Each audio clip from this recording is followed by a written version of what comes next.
హరి ఓం. శ్రీ గురుభ్యో నమ. శంకర భగవత్పాదులు వంటి గురువులు దొరకడం మనకు అదృష్టం. దాన్ని విశ్లేషించి చెప్పేటటువంటి స్వామీజీలు పరమార్థానందవరానండి, తత్వవిధానందానండి, లేకపోతే చిన్మయవారానండి, దయానందానండి. మనకు అర్థమయ్యే రీతిలో వాళ్ళు మన స్థాయికి దిగి వచ్చి మనకి అందించిన విషయాలను అంచెంత లోతుగా ఇచ్చినటువంటి ఆ 28 పేజీల భాష్యాన్ని ఒక 11 గంటల సమయంలో, అంటే 11 ఎపిసోడ్స్లో ఒక్కొక్కసారి గంట కూడా దాటి ఉండొచ్చు. మనం ప్రయత్నం చేసి ఒక 3 మాసాల పాటు 6.2, 6.3 అక్కడే ఉన్నాం, ఉండి అధ్యయనం చేసుకున్నాం. రవిప్రకాష్ చేసినటువంటి అద్భుతమైనటువంటి ప్రక్రియ ఏమిటంటే, ఆయన వీటన్నిటిని పలుమార్లు వినడమే కాకుండా ఒక క్రోడీకరించి ఒక చోటకి తక్కువ సమయంలో దగ్గర దగ్గర 40-50 నిమిషాల్లో వచ్చేటట్టుగా కాగితం మీద పెట్టడం చాలా ఇంపార్టెంట్. ఏ శిష్యుడైనా సరే, ఏ విద్యనైనా సరే అభ్యసించే మార్గం ఏమిటంటే, 1 వినడం, 2 చదవడం, 3 రాయడం. ఈ 3 చేసిన వాళ్ళకే విద్య పట్టుబడుతుంది. మరి ఆధ్యాత్మిక విద్య విషయంలో చెప్పనే అక్కర్లేదు. ఎందుకంటే అంతా తెలిసినట్టే ఉంటుంది, పుస్తకం మూస్తే ఏమీ తెలియదు. అంచేత ఎప్పుడైతే కాగితం మీద రాయడానికి ప్రయత్నం చేస్తామో, ఆ టైప్ కొట్టి పెట్టేటప్పుడు ఆలోచన వస్తుంది, ఇది కరెక్టా కాదా, ఎందుకు ఇలా అన్నారని. ఆ విధంగా ఆ ప్రక్రియ చాలా ఎక్సలెంట్గా చేశారు. ఎవరైనా ఒక సమ్మరీని తయారు చేయాలి అంటే, ఇదిగో ఈయన్ని మనం ఉదాహరణగా తీసుకోవచ్చు అని చెప్పవచ్చు. ఇదే కాదు, ముందు కూడా చాలా ఇట్లాంటివి చేసి ఉన్నారు. నా తాలూకా ఒక అపీల్ ఏంటంటే, మాండుక్యం అనేటువంటి ఒక ముఖ్యమైన ఉపనిషత్తు చదువుకోబోతున్నాం. దానికి ఏ రోజుకి ఆ రోజే, ఏ ఎపిసోడ్ అయినప్పుడు ఆ రోజే అట్లీస్ట్ ఒక 4-5 సీనియర్ మెంబర్స్ ఒక 10 పాయింట్స్ లాగా ఆ రోజు ఇచ్చినటువంటి గంటలోంచి ఒక 5 నిమిషాలు ఏమిటి మీరు అర్థం చేసుకున్నారు అనేటటువంటిది కానీ గ్రూప్లో పెట్టగలిగితే మాండుక్యానికి, దాంట్లో ఉండేటటువంటి అవగాహనలో ఏమైనా వ్యత్యాసాలు ఉంటే వాటిని సవరించి స్ట్రైటన్ చేయడానికి చాలా ఉపయోగం ఉంటుంది. అలా చేయండి. సో దగ్గర దగ్గర ఒక గంట అయినది కాబట్టి ఈరోజు మనము మళ్ళీ తీసుకుని ఇంకొక గంట సేపు కూర్చోబెట్టి ఈ విషయాన్ని చర్చించడం భావ్యము కాదు కూర్చున్న వాళ్ళకి. అంచేత లక్ష్మీవారం నాడు మనము ఇప్పటివరకు రవిప్రకాష్ ఏం చెప్పారో ఆ భాగాన్ని మనం పునర్వీక్షణం చేద్దాం. అందులో ఉన్నటువంటి ముఖ్యమైన అంశాలను తెలుసుకోవడానికి ప్రయత్నం చేద్దాం. రమణమూర్తి గారు చెప్పబోయే ఎపిసోడు వచ్చే ట్యూస్డేకి, అలాగే ట్యూస్డే ఉండే కమల గారి ఎపిసోడ్ వచ్చే థర్స్డేకి పోస్ట్ పోన్ చేసుకుందాం. ఏం అర్జెన్సీ ఏం లేదు. రేపే ప్రశ్న పరిషత్ సమీక్షలు అయిపోవాలి, అయిపోయిన తర్వాత మనమేమో డిగ్రీలు ఇచ్చేస్తారు అందరికీ అంటూ ఏమీ లేదు కదా. అంచేత ఈ విధంగా కొంచెం మార్పు చేసుకుందాం. అయితే నేను 2-3 విషయాలను మట్టుకు క్లారిఫై చేయడానికి ట్రై చేస్తాను. ఒక 10 minutes మట్టుకే యూజ్ చేసుకుని 5:30కి అంతా క్లోజ్ చేసుకుందాం. 3 ఉన్నాయి కదండి: జ్ఞానము, జ్ఞేయము, జ్ఞాత. ఉన్నాయండి.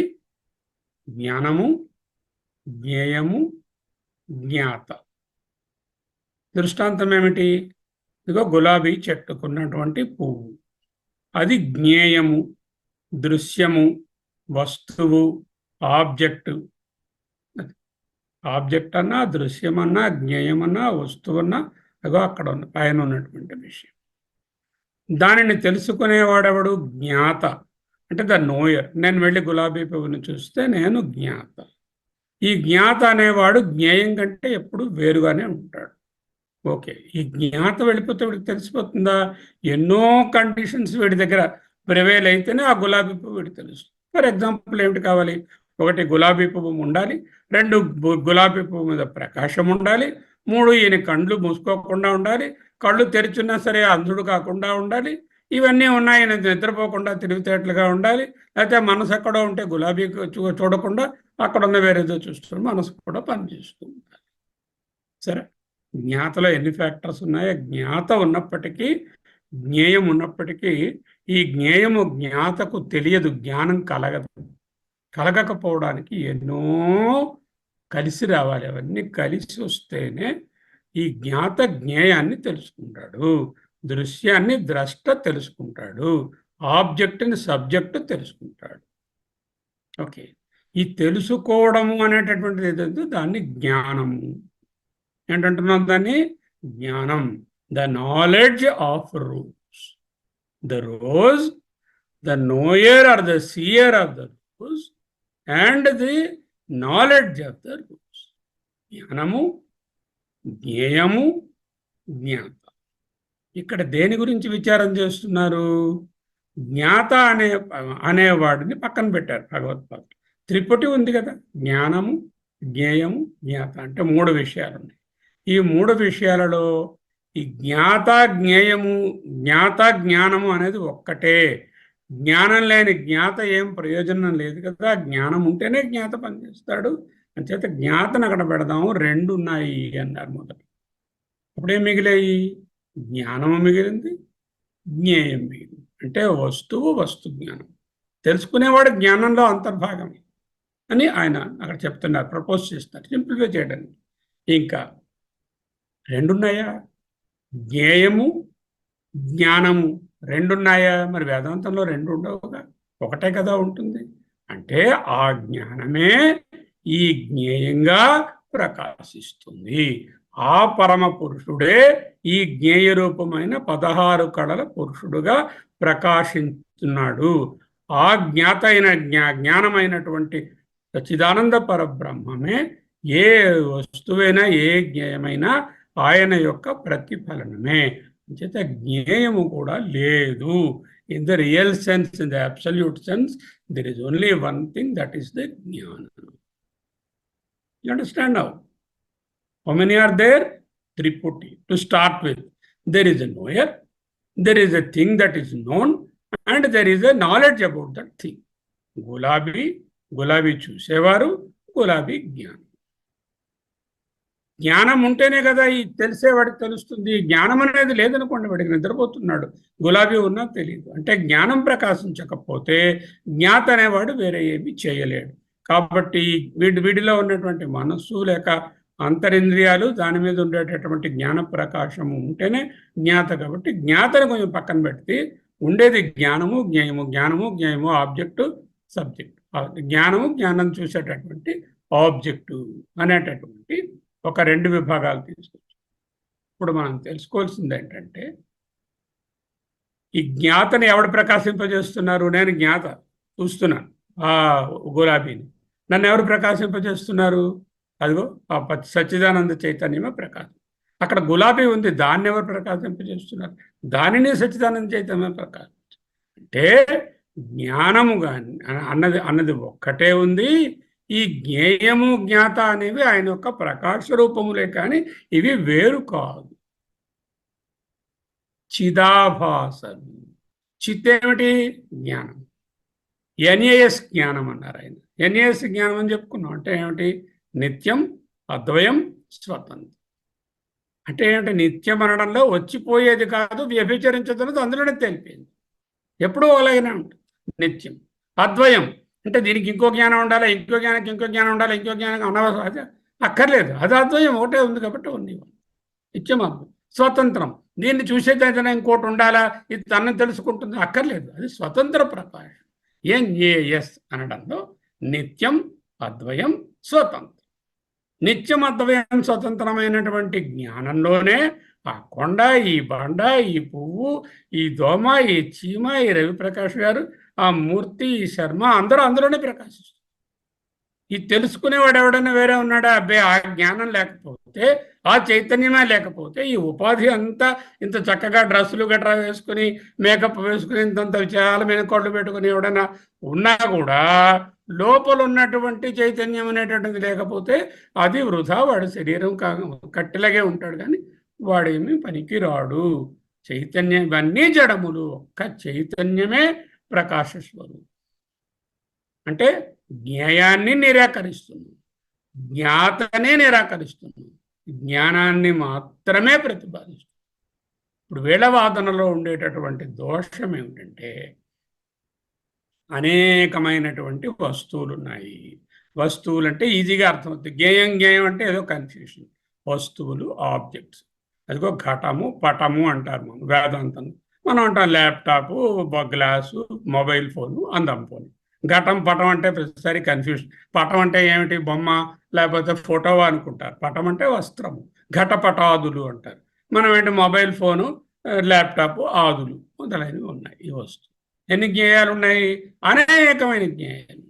ఈ అనేకమైనటువంటి జ్ఞేయములన్నీ ఉన్నప్పుడు ఇది ఇది అని తెలుసుకోవడానికి వృత్తి జ్ఞానము అనేది కావాలి. వృత్తి జ్ఞానము, వృత్తి జ్ఞానము లేక సవిశేష జ్ఞానము.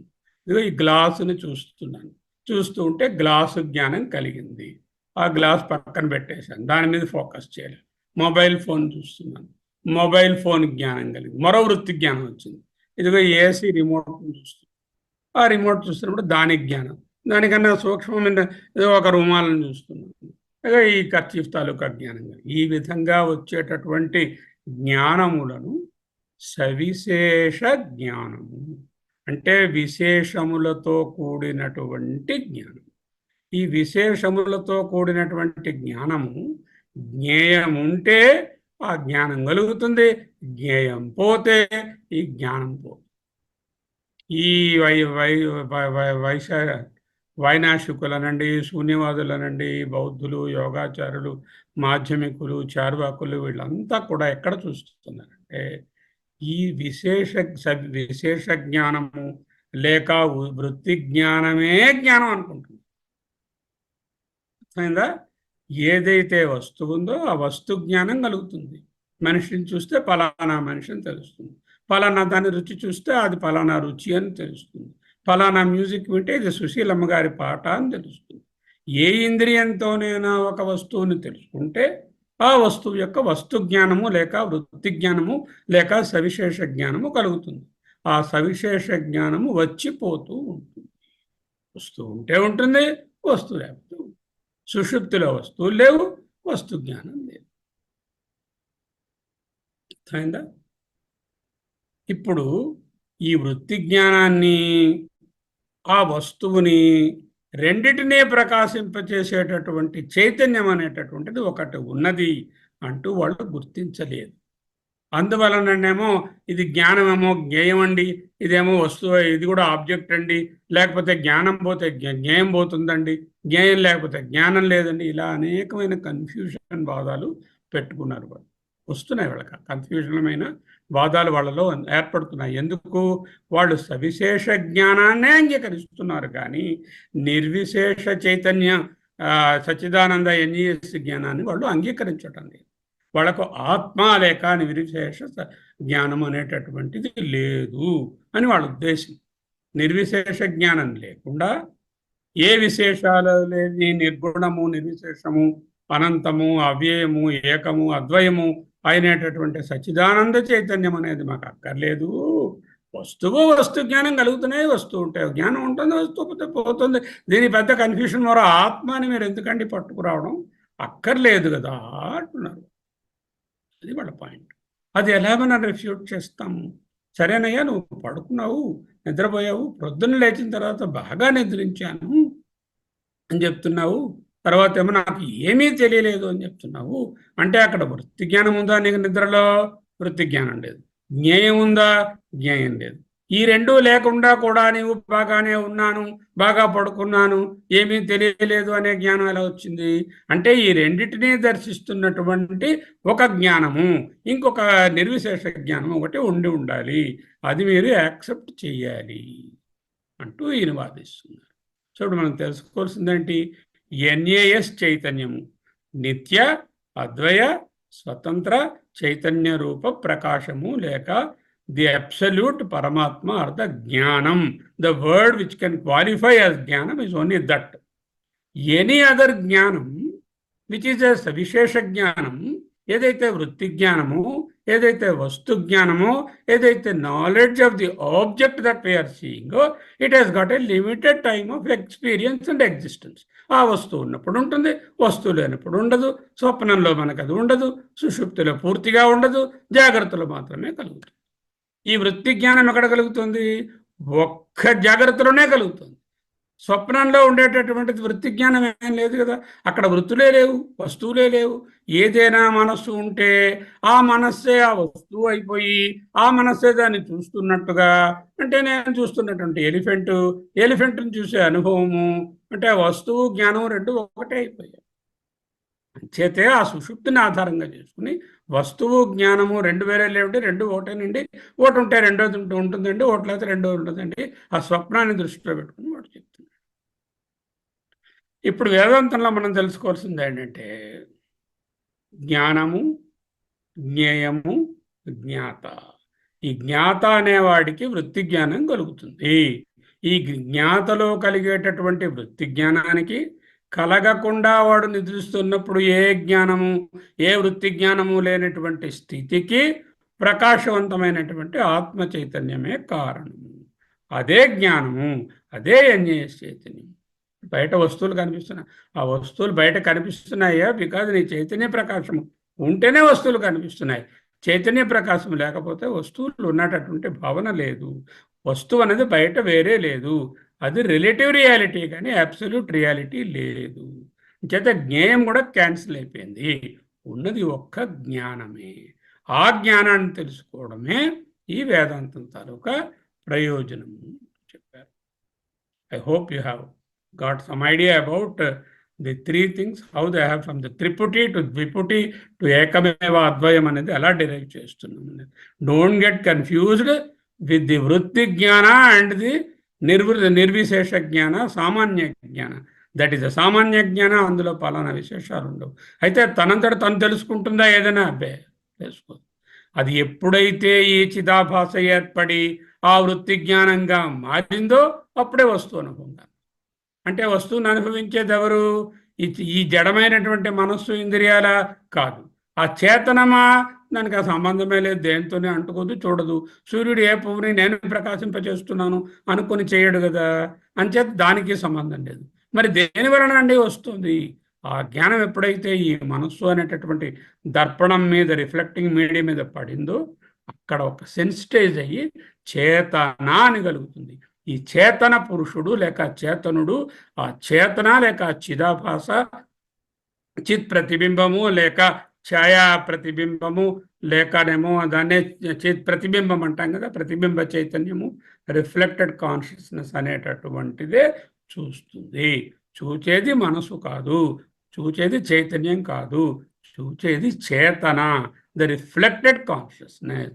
ఒరిజినల్ కాన్షియస్నెస్కి వీటితో ఏ సంబంధము లేదు. ఇది మనం మనసు గురించి మాట్లాడుకుంటున్నప్పుడు సుషుప్తిలో అవస్థత్రయాన్ని కూడా చెప్పుకున్నాం. మళ్ళీ ఆ విషయాన్ని ఇక్కడ గుర్తు చేసుకోవాలి. ఈ పూర్వపక్షాలన్నీ ఎందువల్ల వచ్చాయి అంటే వాళ్ళు జ్ఞేయములు ఎన్ని ఉన్నాయో అన్ని వృత్తి జ్ఞానాలు ఉన్నాయి. అది ఉంటే ఇది ఉంటుంది, అది లేకపోతే ఇది లేదు. ఈ రెండింటినీ ప్రకాశింపచేసే యూనివర్సల్ చైతన్యం అనేటటువంటిది ఒకటి అక్కర్లేదు అని వాళ్ళ ప్రపోజిషన్. అది వేదాంతం అంగీకరించు. ఇది ఇక్కడ ఉన్నటువంటి మొత్తం. తర్వాత ఇంకా లాస్ట్ రెండు పూర్వపక్షాలలో ఈ శరీరంలోనే ఉన్నాడు జీవుడు, ఇహైవంత శరీరే అని చెప్పినప్పుడు ఈ శరీరంలో అవైలబుల్గా ఉన్నాడు. It is available for observation here. There is space in the room means the space is available for utilization and observation in the room. It is not that the space is only in the room అనే విషయాన్ని గ్రహించాలి. ఇహైవాంత శరీరే, ఇంట గెలిచి రచ్చగలవయ్యా. ఇక్కడే ఉన్నటువంటి పరమాత్మని ఎక్కడో ఎందుకు వెతుకుతావు? ఇక్కడ ఈజీగా పట్టుకో. ఇక్కడే ఉన్నాడు అంటున్నారు కదా, మరి ఎక్కడా లేడా? ఇక్కడే ఉన్నాడని ఎలా పరిమితం చేస్తాము? అంతటా ఉన్నది ఇక్కడ కూడా ప్రకటం అవుతుంది. ఆ ప్రకటమయ్యేదని నువ్వు పట్టు. ఇహైవాంత శరీరే కమా యస్మిన్ ఏతాః షోడశ కళాః ప్రభవంతి ఇది. దేని నుంచి అయితే 16 కళలు వస్తున్నాయో అది నువ్వు ఇక్కడ తెలుసుకోవచ్చు సులభంగా అనే అర్థమే తప్ప ఇక్కడ పరిమితమై ఉన్నాడు అనేది కాదు.